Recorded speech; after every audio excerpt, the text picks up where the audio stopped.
Makanya Al-Imam As-Safarini menyebutkan kalau musuh itu biasanya yang diserang benteng-benteng dulu. Nah, benteng dalam umat Islam itu apa? Waktu itu saya sudah sampaikan sama ibu-ibu, masih ingat nggak Bu? Kalau seseorang punya 5 benteng, maka dia tidak akan tumbang meskipun diserang dengan segala macam cara. Nah, benteng inilah yang harus kita tanamkan pada setiap muslim. Apa benteng ini Bu? Masih pertama apa? Iman. Yang kedua? Apa? Ada itu terakhir. Iya. Itu. Jadi kalau boleh ini digambarkan benteng. Benteng iman itu terdiri daripada emas, Bu. Apa? Emas ya. Tahap. Inilah iman. Ya. Kemudian ada yang dari perak. Inilah apa? Al-ikhlas.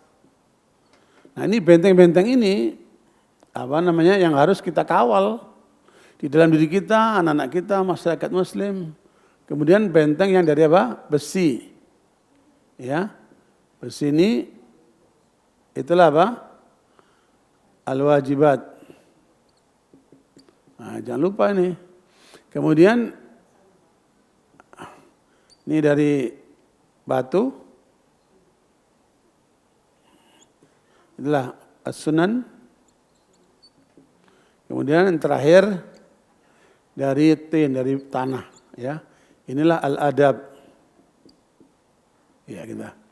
Nah, 5 bagian ini kalau tertanam di dalam diri setiap muslim, maka dia punya 5 spare benteng. Ya, yang tidak bisa ditembus oleh setan, manusia maupun jin. Ya. Tetapi yang paling tinggi kan iman ini, emas ini akan diambil oleh mereka. Orang kalau sudah kena imannya berarti apa? Runtuhlah nilai manusianya. Runtuhlah agamanya. Ya. Tapi mereka menyasar ini bukan dari sini. Dia sasar dari sini. Dilemahkan adabnya dulu. Mulailah minum tangan kiri, makan berdiri, ngomongnya jorok, segala macam. Adabnya dirusak dulu.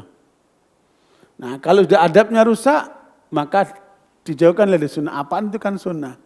Sunnah hanya sebatas dikerjakan berpahala, kalau ditinggalkan nggak masalah.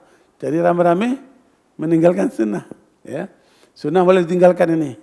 Mulai runtuh nih bentengnya. Kemudian naik ke berikutnya, kewajiban-kewajibannya. Ya. Kewajiban suami, kewajiban istri, kewajiban seorang hamba, kewajiban seorang pegawai, ya, kewajiban seorang pemimpin dan seterusnya, ini harus ditunaikan. Kalau enggak runtuhlah bentengnya itu. Kalau runtuh ini, maka bagaimana meruntuhkan keikhlasannya? Terakhir ini benteng keimanannya. Kalau dia sampai murtad, ya, tertarik dengan pria lain, kemudian dinikahin menjadi murtad, ya, maka runtuhlah keimanannya. Inilah yang kemudian bisa digambarkan betapa iman itu hebatnya karena dia akan melahirkan 4 benteng yang lainnya.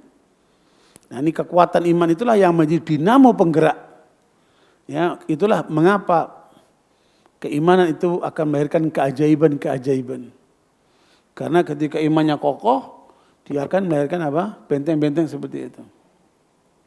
Nah, barakallahu kalau kita paham bahwa bangunan keimanan seperti ini, inilah yang harus kita perkokoh dengan apa?